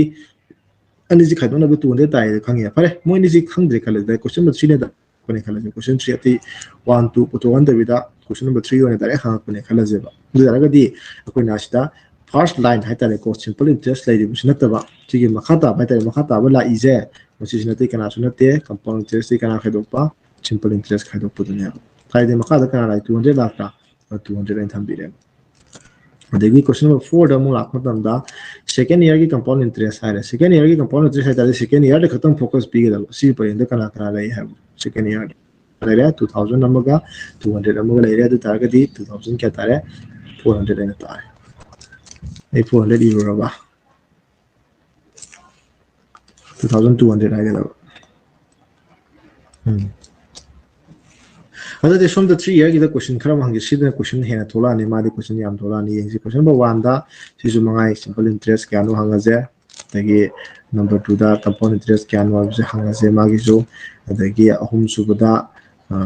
ꯆꯞ ꯃꯥꯟꯅꯅ ꯉꯁꯥꯏꯒꯤ ꯀꯝꯄꯥꯎꯟ ꯏꯟꯇꯔꯦꯁꯇꯒꯤ ꯁꯤꯝꯄꯜ ꯏꯟꯇꯔꯦꯁ ꯈꯥꯏꯗꯣꯛꯄꯗꯨ ꯀꯌꯥꯅꯣꯅ ꯍꯪꯉꯁꯦ ꯁꯤꯗꯅ ꯃꯔꯤ ꯁꯨꯕꯗꯅ ꯑꯃꯨꯛ ꯆꯞ ꯃꯥꯟꯅꯅ ꯁꯦꯀꯦꯟ ꯏꯌꯔꯒꯤ ꯀꯝꯄꯥꯎꯟ ꯏꯟꯇꯔꯦꯁ ꯍꯪꯉꯁꯦ ꯑꯗꯒꯤ ꯃꯉꯥ ꯁꯨꯕꯗ ꯁꯤꯅ ꯊꯥꯔꯠ ꯏꯌꯔꯒꯤ ꯍꯪꯉꯁꯨ ꯌꯥꯔꯦ ꯊꯥꯔꯠ ꯏꯌꯔꯒꯤ ꯀꯝꯄꯥꯎꯟ ꯏꯟꯇꯔꯦꯁ ꯍꯥꯏꯅ ꯍꯪꯉꯁꯨ ꯌꯥꯔꯦ ꯑꯗꯒꯤ ꯌꯥꯝ ꯍꯪꯕ ꯌꯥꯔꯦ ꯁꯤꯗꯤ ꯇꯔꯨꯛ ꯁꯨꯕꯗ ꯀꯔꯤ ꯍꯪꯕ ꯌꯥꯏ ꯍꯥꯏꯕꯗ ꯇꯔꯨꯛ ꯁꯨꯕꯗ compound interest of second and third year ꯑꯅꯤꯃꯛꯀꯤ ꯑꯁꯤ ꯍꯪꯉꯁꯨ ꯌꯥꯏ ꯀꯩꯁꯨ ꯀꯥꯏꯗꯦ ꯑꯗꯒꯤ ꯑꯩꯈꯣꯏꯗꯤ ꯑꯦꯃꯥꯎꯟ ꯑꯃꯗꯤ ꯏꯍꯧꯗ꯭ꯔꯦ ꯑꯩ ꯁꯤꯗꯅ ꯍꯥꯏꯔꯒꯦ ꯇꯔꯦꯠ ꯁꯨꯕꯗ ꯑꯦꯃꯥꯎꯟ ꯏꯀꯣꯜ ꯇꯨ ꯀꯌꯥꯅꯣ ꯍꯪꯉꯦꯕ ꯀꯣꯏꯁꯟ ꯃꯈꯟ ꯃꯈꯟ ꯍꯪꯉꯦꯀꯣ ꯌꯦꯡꯁꯤ ꯁꯤꯗ ꯀꯃꯥꯏꯅ ꯈꯨꯝꯕ ꯌꯥꯒꯦ ꯑꯗꯣ ꯁꯤꯗꯁꯨ ꯃꯉꯥꯏ ꯉꯁꯥꯏꯒꯤ ꯑꯗꯨꯃꯥꯏꯅ ꯁꯤꯒꯤ ꯄꯔꯦꯡꯁꯦ ꯑꯩꯈꯣꯏꯅ ꯁꯤꯝꯄꯜ ꯏꯟꯇꯔꯦꯁꯅꯤ ꯀꯌꯥꯅꯦꯕ ꯁꯤꯝꯄꯜ ꯏꯟꯇꯔꯦꯁ ꯁꯤꯗꯒꯤ ꯍꯧꯔꯒ ꯃꯈꯥ ꯐꯥꯎꯁꯤꯅ ꯀꯔꯤꯅꯦꯕ ꯁꯤꯅ ꯀꯝꯄꯥꯎꯟ ꯏꯟꯇꯔꯦꯁꯅꯤ ꯑꯗꯨꯒ ꯁꯤꯒꯤ ꯄꯔꯦꯡꯁꯤ ꯌꯥꯎꯗꯣꯏꯕ ꯃꯈꯥꯒꯤ ꯁꯔꯨꯛꯁꯤ ꯈꯛꯇꯪ ꯍꯥꯏꯔꯒꯅ ꯀꯝꯄꯥꯎꯟ ꯏꯟꯇꯔꯦꯁꯇꯤ ꯀꯅꯥ ꯈꯥꯏꯗꯣꯛꯄꯗꯨꯅꯦꯕ ꯁꯤꯝꯄꯜ ꯏꯟꯇꯔꯦꯁ ꯈꯥꯏꯗꯣꯛꯄ ꯁꯔꯨꯛꯇꯨꯅꯤ ꯑꯗꯨꯒ ꯁꯤꯅ ꯁꯦꯀꯦꯟ ꯏꯌꯔꯒꯤ ꯀꯝꯄꯥꯎꯟ ꯏꯟꯇꯔꯦꯁꯅꯤ ꯁꯤꯅ ꯀꯅꯥꯒꯤ ꯊꯥꯔꯠ ꯏꯌꯔꯒꯤ ꯀꯝꯄꯥꯎꯟ ꯏꯟꯇꯔꯦꯁꯅꯤ ꯁꯤꯁꯤ ꯂꯣꯏꯅ ꯗꯥꯏꯒ꯭ꯔꯥꯝꯁꯤ ꯂꯣꯏꯅ ꯄꯨꯊꯣꯛꯄ ꯌꯥꯗꯣꯏꯅꯦꯕ ꯑꯗꯣ ꯁꯤꯝꯄꯜ ꯏꯟꯇꯔꯦꯁ ꯍꯪꯉꯒ 2000ꯁꯦ ꯃꯔꯤꯔꯛ ꯍꯜꯂꯦ ꯑꯗꯨ ꯇꯥꯔꯒꯗꯤ ꯀꯌꯥ ꯇꯥꯔꯁꯦ 8000 ꯇꯥꯔꯅꯤ ꯀꯝꯄꯥꯎꯟ ꯏꯟꯇꯔꯦꯁꯅ 8000 ꯁꯤꯒꯤ ꯃꯊꯛꯇ ꯃꯈꯥꯗ ꯑꯃꯨꯛ ꯂꯥꯛꯏꯁꯦ 200 ꯑꯍꯨꯝ ꯑꯃ ꯂꯥꯛꯑꯦ ꯑꯗꯨꯒ 20 ꯑꯃꯒ 8620ꯅ ꯁꯨꯃꯥꯏꯅ ꯂꯥꯛꯑꯦ ꯀꯝꯄꯥꯎꯟ ꯏꯟꯇꯔꯦꯁ ꯑꯗꯣ ꯈꯦꯠꯅꯕ ꯍꯪꯉꯒꯗꯤ ꯑꯅꯤꯁꯤ ꯈꯪꯉꯒꯗꯤ ꯗꯥꯏꯔꯦꯛ ꯈꯥꯏꯗꯣꯛꯅꯔꯒꯗꯤ ꯌꯥꯔꯦ ꯑꯗꯨꯕꯨ ꯑꯅꯤꯁꯤ ꯈꯪꯗꯕꯤꯗ ꯗꯥꯏꯔꯦꯛ ꯑꯣꯏꯅ ꯈꯦꯠꯅꯕ ꯄꯨꯊꯣꯛꯑꯣ ꯍꯥꯏꯔꯝꯃꯒꯗꯤ ꯃꯈꯥꯒꯤ ꯁꯔꯨꯛꯁꯨ ꯈꯛꯇꯪ ꯍꯥꯏꯇꯥꯔꯦꯀꯣ 200 ꯑꯍꯨꯝ ꯑꯃꯅꯦ 20 ꯑꯃꯒ ꯀꯌꯥ ꯇꯥꯔꯦ 620 ꯍꯥꯏꯅ ꯊꯝꯕꯤꯔꯅꯤ ꯁꯦꯀꯦꯟ ꯏꯌꯔꯒꯤ ꯀꯝꯄꯥꯎꯟ ꯏꯟꯇꯔꯦꯁ ꯍꯥꯏꯇꯥꯔꯒꯗꯤ ꯁꯤꯁꯦ ꯁꯦꯀꯦꯟ ꯏꯌꯔ ꯃꯄꯥꯗ ꯂꯩꯔꯤꯁꯦ 2200 ꯑꯗꯒꯤ ꯊꯥꯔꯠ ꯏꯌꯔꯒꯤ ꯀꯝꯄꯥꯎꯟ ꯏꯟꯇꯔꯦꯁ ꯍꯥꯏꯇꯥꯔꯦ ꯁꯥꯔ 2000 ꯑꯦꯁ ꯑꯥꯏꯗꯣ 6000 ꯑꯣꯏꯗꯣꯏ ꯅꯠꯇ꯭ꯔꯣ ꯑꯩꯅ 4 ꯑꯣꯏꯅ ꯏꯔꯨꯔꯕ ꯃꯔꯤꯗ ꯑꯣꯏꯅ ꯍꯣꯜꯂꯨꯔ ꯃꯥꯜꯂꯦ 6 ꯑꯗꯨꯗꯤ ꯁꯤꯁꯨ 6ꯅꯤ ꯀꯝꯄꯥꯎꯟꯁꯨ 6 ꯇꯥꯔꯦ ꯊꯣꯛꯑꯦꯀꯣ 6 ꯑꯗꯨꯗꯤ ꯃꯨꯊꯠꯂꯒ ꯏꯔꯒꯦ 6 ꯑꯗꯨꯒ ꯊꯥꯔꯠ ꯏꯌꯔꯒꯤ ꯀꯝꯄꯥꯎꯟ ꯏꯟꯇꯔꯦꯁ ꯍꯥꯏꯔꯒꯅ ꯁꯤ ꯄꯔꯦꯡꯁꯦ 2000ꯅꯦ 200 ꯑꯅꯤ ꯑꯃꯅꯦ 20 ꯑꯃꯒ 2400 ꯀꯌꯥ ꯇꯥꯔꯦ 20 ꯀꯥꯏꯅ ꯑꯗꯒꯤ ꯑꯅꯤꯃꯛꯀꯤ ꯄꯨꯟꯁꯤꯜꯂꯒ ꯍꯥꯏꯌꯨꯒ ꯍꯥꯏꯌꯦꯕ ꯁꯦꯀꯦꯟꯒ ꯊꯥꯔꯠꯀ ꯑꯗꯣ ꯈꯪꯉꯒꯕꯨꯗꯤ ꯑꯅꯤꯁꯤ ꯗꯥꯏꯔꯦꯛ ꯄ꯭ꯂꯁ ꯇꯧ ꯌꯥꯔꯦ ꯈꯪꯗ꯭ꯔꯦ ꯈꯜꯂꯁꯦ ꯁꯤ ꯂꯩꯔꯤꯁꯤ ꯂꯣꯏꯅ ꯄ꯭ꯂꯁ ꯇꯧꯕꯤꯔꯣ 2000 ꯑꯅꯤ ꯑꯃ ꯂꯥꯛꯑꯅꯤ ꯀꯌꯥ ꯇꯥꯔꯦ 4000 ꯑꯗꯒꯤ 4000 ꯑꯁꯤꯒꯤ 2200 ꯑꯍꯨꯝ ꯑꯃꯒ 4600 ꯀꯌꯥ ꯇꯥꯔꯦ 4620 ꯑꯦꯃꯥꯎꯟ ꯍꯪꯉꯤ ꯈꯜꯂꯁꯦ ꯑꯦꯃꯥꯎꯟ ꯍꯪꯉꯒꯗꯤ ꯁꯤ ꯄꯨꯂꯞꯁꯤꯅꯦ ꯁꯤ ꯄꯨꯂꯞꯁꯤ ꯏꯟꯇꯔꯦꯁꯅꯦ ꯍꯥꯏꯕꯅꯤꯀꯣ ꯑꯗꯨꯒ ꯁꯤꯒꯤ ꯄ꯭ꯔꯤꯟꯁꯤꯄꯥꯜꯁꯤꯒ ꯄ꯭ꯂꯁ ꯇꯧꯕꯤꯅꯦ ꯍꯥꯏꯕꯗꯤ ꯏꯟꯇꯔꯦꯁꯇꯣ ꯉꯁꯥꯏ ꯀꯌꯥ ꯇꯥꯈꯤꯕ ꯁꯤꯗ 6660 ꯍꯥꯏꯅ 20 ꯍꯥꯏꯅ ꯇꯥꯕꯅꯦꯕ 6000 ꯀꯌꯥ 620 ꯑꯗꯨꯒ ꯀꯅꯥꯒ 20000ꯒ 20000ꯅꯦ प्लस 6600 क्या 20 का क्या तरह 26,620 सुमाइन तौरगा फंगदोइनेबा सुमाइन तौरगा ब्रांच सिस्टम द तौबसी परेन कंपाउंड इंटरेस्ट को पुथोक हाइबा कांदा ब्रांच तौबसी याम नुआइतबनी सुमने सिमसुना क्वेश्चन अहम जे हाइतारे कना कना सिंपल इंटरेस्ट पुथोक वाना हंगबा क्वेश्चन गुम्बा दगी कंपाउंड इंटरेस्ट हंगबा गुम्बा दगी सिंपल गा कंपाउंड गा खेनबा हंगबगुम्बा दगी अमना अमाउंट हंगबगुम्बा सिगुम्बा क्वेश्चन हाइतारेको सेकेंड ईयर गी थर्ड ईयर गी हना सिगुम्बा वरी नतबा सिगुम्बा हंगबददी स्पाइना ब्रांच ये अगर लेत्रसु यायबा सीक्वेंस अम खतम खंगा लोरेबा करम सीक्वेंस नो हाइबदो यामनो यंगसि ताव हारेकेको सुमाइ तो नेक्स्ट टेस्ट तवके समनबा क्वेश्चन अदुम ओहेनगे क्वेश्चन जे बना प्रिंसिपल दो 20000 नि 20000 रेटुना क्या नेबा 10% पर एनम ने बिरे अदुगा अहमबसिदा अनौनौ इरक्तुइनेको सिना 2 ईयर गी ने इरक्तुइजे 2 ईयर गी अंदना 3 ईयर गी दगी 4 ईयर गी अदुगा 5 ईयर गी 4 ईयर गी ब्रांच ते आई नोइदे इद्री को अदुदा हेन कैगुम्बा दरकार ओइरागदि इजे को नुना खंगदबसे अहमबदा खुदिमा 20000 ना स्माइना होरने सिमा कंफर्म ने प्रिंसिपल ना स्माइना होरने जेमा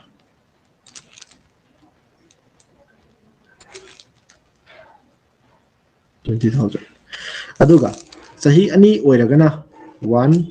2 लेयर अनि लाकने सही अहुम ओइरगना 1 2 3 लेयर अहुम लाकनी सही मरी ओइरगना 1 2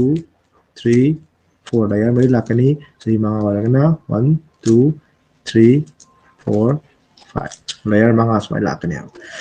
लेयर लाकतु सिते कना सुन ते रेट जे 10% है 1/10 है को तुना 1/10 1/10 into तौबदा क्या तायबा से 2000 अमुकसु 1/10 into तौबदा क्या तायबा 200 स्पाइना पुथोपगी वाने को सिजो 2000 next 1/10 दी 200 लानी next 1/10 दी 20 लानी 1/10 2000 लानी सिजो next 200 लानी next 1/10 20 लानी next 1/10 है तागदी 2 लानी इनथन दमु 20 to 2000 लानी 200 लानी 20 लानी 2 लानी next 1/10 0.2 है लानी सिदा सीक्वेंस अमका खंगदु सीक्वेंस नको यामुने यंगवारे जे 2 ईयर ओरकना पाइ अहाबदो 2 नि 2 तौनी 3 ईयर ओइना अहाबदो 3 नि 2 तौनी 4 ईयर ओरकना अहाबदो 4 नि तौनी 5 ईयर ओरकना अहाबदो 5 नि 2 तौनी सिदा सीक्वेंस अम खंगोबा 2 गा 1 गा पाने सिदा सिदा 2 तौरो को 2 ददी दुगा सिगी थर्ड ईयर ना 2 3 3 3 एंड 2 तौन मखा दो 2 तौदने को अरोय बिदम 2 तौरो को मतलब की पाइ मथक की दुगा मरक की सिंग दुनी 2 तौदो जे दुगा पाइ मखा दो 2 तौरो सिना 4 हारगा 4 into मथंग दिना 6 into तौनी मथंग दिना 4 into तौनी सीक्वेंस खंजिल लो दे मथंग दिना सिना 10 into तौगनी again 10 अमु into तौगनी अरोय बजिना 5 अमु into तौगनी नोने फादे सी सीक्वेंस ने 2 year हारगना 2 3 year हारगना 3 3 4 year हारगना 6 4 6 sorry 4 6 4 5 year हारगना 5 10 10 5 सिदे यंको इदा लोइला बॉक्स ये थामगे को सी परेंजिना सॉरी सी परेंजिना सिंपल इंटरेस्ट सिजना कंपाउंड इंटरेस्ट अदुगा सी मसा सी बखा है तारे को सिजना कंपाउंड माइनस सिंपल दगी सिदसु मानारे सी परेंजे सिना सिंपल इंटरेस्ट सिदगी हौरगा मखा सरुसे सिना कइनेबा कंपाउंड इंटरेस्ट अदुगा सिगी मसाजे सिना कंपाउंड इंटरेस्ट माइनस कना सिंपल इंटरेस्ट किदमु सिगी मसाजे सिजना सिंपल इंटरेस्ट सिदगिना सिबोजे सिजना कंपाउंड इंटरेस्ट ꯑꯗꯨꯒ ꯃꯈꯥꯒꯤ ꯁꯔꯨꯛꯁꯦ ꯁꯤꯅ compound interest minus simple interest ꯁꯤ ꯃꯔꯤ ꯐꯥꯎꯇ ꯈꯪꯕ ꯀꯩꯁꯨ ꯀꯥꯏꯗꯦꯀꯣ ꯃꯉꯥꯁꯤ ꯁꯝꯇꯥꯏꯝꯁ ꯃꯉꯥ ꯂꯥꯛꯄ ꯌꯥꯎꯏ ꯍꯥꯏꯕꯒꯤ ꯁꯨꯝ ꯄꯤꯕꯒꯤ ꯋꯥꯅꯤ ꯑꯗꯒꯤ ꯁꯤꯁꯨ ꯃꯉꯥꯏ ꯁꯤ ꯃꯇꯦꯛꯁꯤꯅ ꯀꯔꯤ ꯍꯪꯉꯤꯅꯦ ꯍꯥꯏꯕ ꯁꯤꯅ simple interest ꯑꯗꯒꯤ ꯁꯤꯗꯒꯤꯅ ꯁꯤ ꯐꯥꯎꯕꯁꯤꯅ compound interest ꯑꯗꯒꯤ ꯁꯤꯒꯤ ꯃꯆꯥꯁꯤꯅ compound interest ꯀꯅꯥ ꯈꯥꯏꯗꯣꯛꯄ simple interest ꯁꯨꯃꯥꯏꯅ ꯇꯧꯔꯒ ꯄꯨꯊꯣꯛꯄ ꯌꯥꯏ ꯍꯥꯏꯕꯁꯤꯃ ꯈꯪꯉꯣꯕ ꯐꯥꯔꯁꯇ ꯐꯣꯔꯃꯨꯂꯥ ꯄꯥꯟꯕꯗ ꯅꯨꯡꯉꯥꯏꯇꯕ ꯌꯥꯝ ꯌꯥꯎꯔꯛꯀꯅꯤꯀꯣ ꯐꯣꯔꯃꯨꯂꯥꯁꯤ ꯂꯨꯕ ꯐꯣꯔꯃꯨꯂꯥꯗꯤ ꯅꯠꯇꯦ ꯁꯤꯗꯗꯤ ꯀꯩꯁꯨ ꯀꯥꯏꯗꯦ ꯐꯣꯔꯃꯨꯂꯥ ꯄꯥꯜꯂꯒ ꯑꯗꯨꯝ ꯍꯣꯠꯈꯤꯒꯦ ꯍꯥꯏꯕꯁꯨ ꯀꯩꯁꯨ ꯀꯥꯏꯗꯦ ꯁꯤꯁꯤꯅ ꯑꯃꯨꯛ ꯄꯨꯂꯞ ꯀꯃꯟ ꯑꯣꯏꯕꯅꯦꯕ ꯁꯤꯗ ꯑꯦꯅꯤ ꯇꯥꯏꯞ ꯑꯣꯐ ꯀꯣꯏꯁꯟ ꯍꯪꯉꯛꯄꯗ ꯁꯤꯒꯤ ꯃꯦꯊꯠꯁꯦ ꯌꯥꯝ ꯀꯩꯁꯨ ꯁꯥꯡꯕ ꯅꯠꯇꯦ ꯁꯤ ꯃꯆꯥꯁꯤꯃ ꯌꯦꯛꯄꯤꯕꯗ ꯀꯩꯁꯨ ꯌꯥꯝ ꯂꯨꯕ ꯅꯠꯇꯦ ꯗꯥꯏꯒ꯭ꯔꯥꯝꯁꯦ ꯍꯧꯖꯤꯛ ꯀꯣꯏꯁꯟꯁꯦ ꯁꯨꯃꯥꯏꯅ ꯄꯤꯔꯦꯕꯀꯣ ꯄ꯭ꯔꯤꯟꯁꯤꯄꯥꯜꯁꯦ ꯑꯗꯨꯝ ꯄꯤꯔꯒꯦ 20,000ꯗ ꯑꯗꯨꯝ ꯕꯦꯁ ꯇꯧꯔꯒꯦ ꯇꯥꯛꯄ ꯀꯥꯟꯗꯗꯤ ꯈꯔ ꯂꯥꯏꯅ ꯇꯥꯛꯁꯦꯕꯀꯣ ꯔꯦꯠꯁꯤꯁꯨ ꯇꯉꯥꯏ ꯐꯗꯅ 10%ꯗꯨꯅ ꯈꯔ ꯂꯥꯏ 10%ꯗꯨ ꯕꯦꯁ ꯇꯧꯔꯒꯦ ꯄꯥꯔꯦ ꯑꯗꯨꯃꯥꯏꯅ ꯕꯦꯁ ꯇꯧꯔꯒꯦ ꯑꯗꯨꯒ ꯇꯥꯏꯝꯁꯦ ꯄꯤꯔꯝꯕ ꯃꯇꯝꯗ ꯁꯨꯃꯥꯏꯅ ꯇꯧꯔꯒ 2 year 2 years 6 month ꯀꯥꯏꯅ ꯁꯨꯃꯥꯏꯅ ꯄꯤꯔꯝꯃꯦ ꯃꯄꯨꯡ ꯐꯥꯅ ꯅꯠꯇꯕ ꯃꯄꯨꯡ ꯐꯥꯅ ꯄꯤꯔꯝꯕ ꯅꯠꯇꯕ 2 years 3 year ꯍꯥꯏꯕꯁꯨ ꯅꯠꯇꯕ 2 year ꯍꯥꯏꯕꯁꯨ ꯅꯠꯇꯕ 2 year 6 month or sometimes ꯃꯇꯝꯁꯦ ꯁꯨꯃꯥꯏꯅ ꯅꯠꯇ꯭ꯔꯁꯨ 2 year 2 years 15 days kind of ꯄꯤꯔꯛꯄꯁꯨ ꯌꯥꯏꯑꯕ in terms of days ꯗ ꯑꯗꯨ ꯐꯔꯦ ꯗꯦꯒꯤ ꯃꯇꯥꯡꯁꯤꯃ ꯀꯣꯟꯅ ꯂꯥꯛꯁꯦ ꯁꯤꯒꯤ ꯃꯟꯗ ꯆꯠꯁꯤꯀꯣ ꯆꯞ ꯃꯥꯟꯅꯩ ꯗꯦ ꯍꯥꯏꯕ ꯂꯩꯇꯦ ꯃꯟ ꯍꯥꯏꯕ ꯂꯩꯇꯦ ꯏꯁꯇꯥꯔꯗ ꯍꯣꯠꯄꯒꯤ ꯃꯑꯣꯡꯕꯨꯗꯤ ꯆꯞ ꯃꯥꯟꯅꯩ ꯅꯣꯏꯅ ꯇꯧꯗꯣꯏꯁꯤ ꯀꯩꯅꯣ ꯍꯥꯏꯇꯥꯔꯒꯗꯤ ꯄꯤꯔꯤꯕ ꯆꯍꯤꯗꯨꯅ ꯀꯔꯤꯒꯨꯝꯕ ꯐ꯭ꯔꯦꯛꯁꯟ ꯑꯣꯏꯔꯝ ꯇꯥꯔꯒꯗꯤ ꯃꯗꯨꯗꯒꯤ ꯍꯟꯊꯕꯗꯤ ꯂꯧꯔꯨꯔꯅꯨ ꯃꯗꯨꯗꯒꯤ ꯍꯦꯟꯒꯠꯄꯗ ꯃꯄꯨꯡ ꯑꯣꯏꯕ ꯆꯍꯤꯁꯦ ꯀꯌꯥꯅꯣ ꯍꯥꯏꯕꯗꯨ ꯊꯤꯔꯛꯑꯣꯕ ꯍꯥꯏꯕꯗꯤ 2 year 6 month ꯍꯥꯏꯕꯁꯤꯗꯒꯤ ꯍꯟꯊꯕꯗ ꯐ꯭ꯔꯦꯛꯁꯟ ꯑꯣꯏꯗꯕꯁꯤꯗꯤ 2 yearꯅꯤ ꯑꯗꯨꯒ ꯍꯦꯟꯒꯠꯄꯗꯅ 3 yearꯅꯤ ꯑꯗꯨ 2 yearꯗꯤ ꯂꯧꯔꯨꯔꯅꯨ 3 year ꯑꯣꯏꯅ ꯂꯧꯖꯦꯕ 3 yearꯅꯤ ꯈꯜꯂꯣꯕ 3 yearꯅꯤ ꯈꯜꯂꯕꯅꯤꯅ ꯉꯁꯥꯏꯒꯤ ꯕ꯭ꯔꯥꯟꯁ ꯁꯤꯁꯇꯦꯝꯗꯨꯗ ꯑꯗꯨꯝ ꯍꯣꯠꯀꯗꯕ ꯁꯤ ꯑꯣꯏꯔꯗꯤ 20,000 ꯂꯩꯔꯦꯗꯅ 3 yearꯅꯤ ꯍꯥꯏꯕꯒꯤ 3 years ꯁꯨꯃꯥꯏꯅ ꯇꯧꯔꯒ 3 year ꯄꯤꯔꯅꯦꯕ 3 yearꯁꯤꯗ ꯑꯍꯥꯟꯕꯒꯤ ꯁꯤꯗ 1/10 ꯑꯃꯗꯤ ꯊꯥꯕꯤꯔꯝꯒꯦꯀꯣ ꯑꯇꯩꯗꯤ ꯊꯥꯔꯔꯣꯏꯒꯦ ꯁꯤ 2,000 ꯂꯥꯛꯑꯅꯤ ꯁꯤꯒꯤ 2,000 ꯂꯥꯛꯑꯅꯤ again ꯁꯤꯒꯤ 2,000 next sida mu laki 1/10 lakpida 200 ama laani singa pasida sigi namu kya laani 200 amane again sigi 200 amane again sigi 20 amane sida ngasai joina high grade sina first kini sina second kini sina third kini adubu aikoida piriba ahum suba sahi dudi mapung oina piramba nateba 6 month oina piramba ne aduna sigi sarukse aikoina total ji kya tareba 2,420 tabase masi 12 month ga manhanganeba 12 month equal to kya tareba 2,400 kya 20 ena manhanganeba akoina pambidi supnagi 6 month ki pambaneba adudi 12 month da si oitaragadi 6 month di tangkai ta thoni tangkai ta di kya taraje 1,2,1,0 sitarane adoragadi akoina compound interest hange kalaje khudam oina compound interest hange kalo adai compound interest di अहमदा first का second यदि काइब लेते कना 2000 ने 2000 ने 2200 हाबदी 4000 क्या लेरे तो सिदा सही अनि गिनी को सिदा सही अनि गी अहुम सुबह सही दिमपुंग फाद्रबने ना सि परेंग यदि हाप यारोय सुंगी मताय ताराई 6 मंथ की क्या तारकपा 1210 छापसे लगा क्या ताराने है बस इज 5,410 रुपीस एंड स्माइल तरोगा ताहाना ने अदुगा कईगुंबा होती होलरोगे दुम हारके 6 मंथ हाइब डे गुम पिरम 15 डे 16 डे 10 days एना पिरम खलाजे अदु तागदी सिगी माननबगी स्टेप से मंद पीबगी मंद माननबे वानी डे द पिरम बदी सही मद डे क्या लेबा 365 66 अनि बदी सुई कमली 65 उदम सिनो 365 को मानहलनी अदु अमगी बदु पुथुगा कोना पालबा निमित तरानी गिरा कुन्नी गिरा हाइद पुथुगा प्लस तोशन बिगे दबा principal J 20,000 pire rate na 10% per annum na pire aduga time jina 1/2 year and pay 1 year 6 month har je ko 1/2 year pire aduga kuna compound interest putu o hare compound interest putu u wahi ji kari palamba compounded half yearly gana palamba compounded kariyana compounded half yearly si puthuna asmai hairame compound interest puthu haina matamse na khoya tawgadu compounded half yearly kana hairamagadi piriba rate to first of all marks se half yearly the pigedabne half yearly the pigedabni haidi sahi da 10% oirakadi sahi tangkai da di 10 to 2 na divide tawga kya dareba 5% half yearly puthone half kya half yearly puthu pirani next pathang the time ni matang ki lak mutam da sahi da hotpa amati yaroiba khoti half year da hot kadabne aduna 3 half year ni birane exam da kase ma ile dona te wakhan loi hot ke da bang tani ko simyam jo na ma hari se hoji hot te kai compound interest se rate to 5% da polu sahi na kya sahi ahum da base ta polu hai bane adu laga di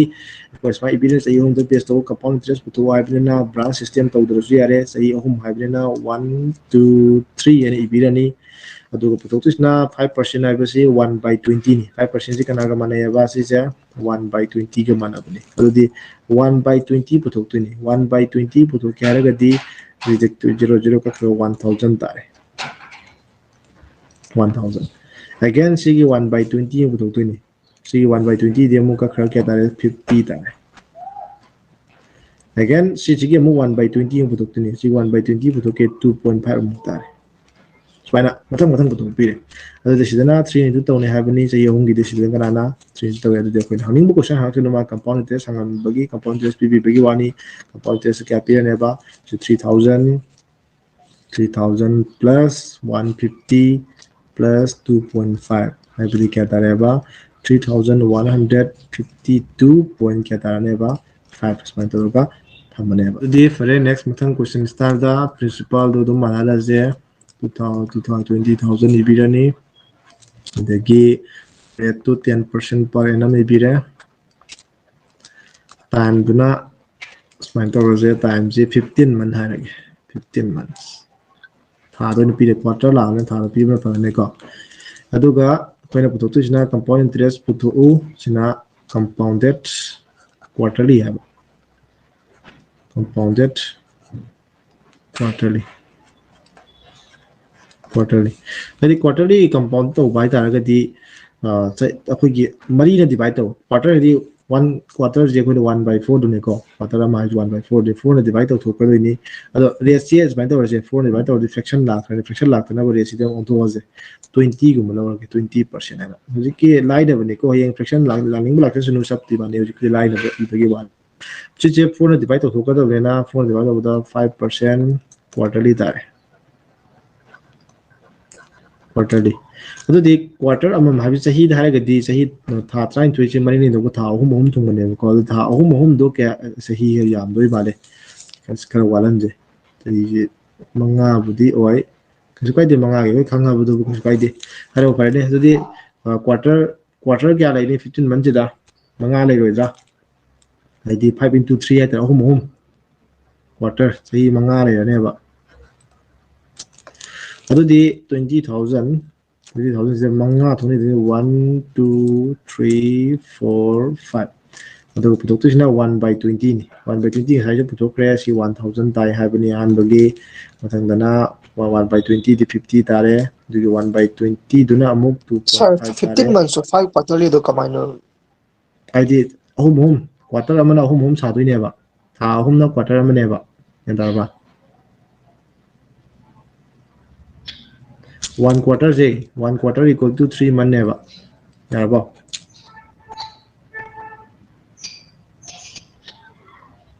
kenta baro ha sir hadi 1 by 20 1 by 20 sum puthuye amuka su 1 by 20 puthuani ado wa 1 by 20 hairo no swai dadi ai ni haibudo kesu 1 by 20 sina da yadi habe te pun masai original 5 by 100 dum sina jeba 5 by 100 to sina 5 farane 5 5 to torani 5 to boda 5 25 125 tare aduga 0.0 asidi 100 na divide to budi lai dana ko divide to budi 0.100 na 00 di 125 lani amuka so sigi 5 by 100 amuka putho ki doni 5 by 100 to di 5 mi to tore 625 tare 625 to da amuka 0 ani 0 point sida ane habidi kya tare 0.00 625 and fraction budi dam sound ta le ko mathang atum yam ko gi ne ko si budi adu de ko na compound interest putu hangera having ba jitna having ba hangenu sidana kya thamani 5 into tawani havani mathang da 10 into tawro mathang du 10 into tawro mathang du na kana 5 into tawo hare compound interest putu hare ga di si an putu pi ro re ba difference putu hare ga na si mate putu pi lo re simple interest putu hare ga di si khatang putu adum yare ma di sigi solution putu chi ko one is a simple interest obtained when a sum of money is invested for 5 years at 3.5% per annum is rupees 330 less than the principal. Mana ji ke doba ekoi simple interest se sahi manga da laiba simple interest se principal du yeng na matam da simple interest tu na 330 handai haba हाइब्रिडेशन simple interest का principal की खेना बदो अदो 330 ने है बा दोलगदी मानाइजना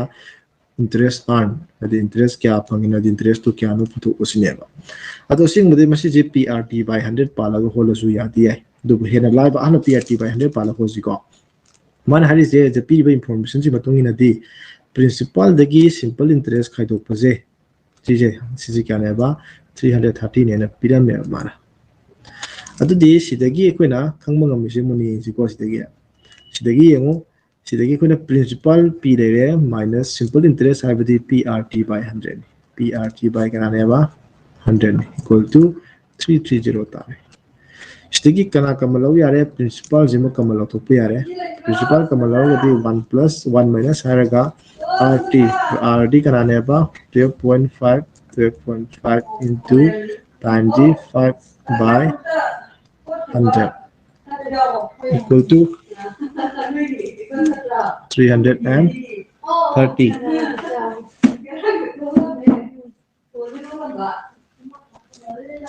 अदु तारगदी सिदगी कोइना प्रिंसिपल पुथोपु बुदि कोइ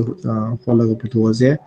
खरबुदि फ्रैक्शन लाए को लापुदि अदुदि कमाय तारानि हाबदा p थमनी अदुगा सि मनुंगि सना 100 minus sai tare 100 minus ari to toboda 5525 625 ta 62.5 tare divided by 100 equal to 330 kind lai ko sidagi mo kaingwa no to bo we lai ko han bada formula pala got pagi wane ko na aduga sidagi mo ni khaidona ragadi 0.563 into 63 wai taragadi 37.5 p equal to haraga chondana 33000 smai lai sidagi mo principal photo kya ga di principal equal to haraga 33000 by kelani 37.5 smai na ani adu de calculator use to ga dum answer thamas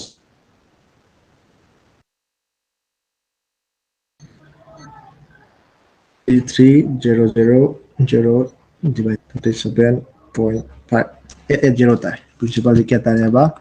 880 fungi कोना अदो कोना पामिदी interest पुथु आइबनी Targe देखो interest पुथु interest सिदगे हाय तारे को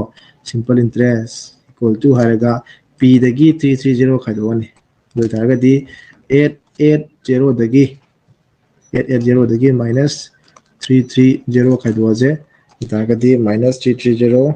दुदी 550 तारे